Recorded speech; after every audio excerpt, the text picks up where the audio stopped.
अब जिक्र सिंध की दस्तकारी का, जिसकी दुनिया में मिसाल नहीं मिलती, लेकिन पजीराई ना होने से कदीम सकाफत दम तोड़ रही है। ठट्टा से जोहेर अली की रिपोर्ट।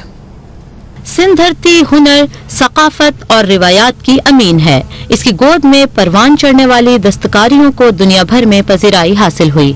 खवातीन अपने हाथों से धागे और कपड़े के टुकड़ों में जान डालकर इन्हें मुख्तलिफ अशकाल में ढालती हैं, लेकिन मुनासिब पजीराई न होने की वजह से आज ये फन अपनी आखिरी सांसें गिन रहा है। ये जो हुनर है ये पैदाशी तौर पर विरसे में मिला हुआ है हमारे खानदानों को, बलोच खानदानों को। भी महंगाई बढ़ गई है, इसलिए हमें मुनाफा कम होता है। शीशा महंगा हो गया जो इसमें लगता है, धागा बहुत महंगा हो गया है। महंगाई और जदीद टेक्नोलॉजी ने भी इस फन को मुतासिर किया है। लोग अब मशीनों से बने सस्ते डिजाइनों की तरफ रागिब हो रहे हैं और हाथों का ये फन अब माजी में गुम होता जा रहा है।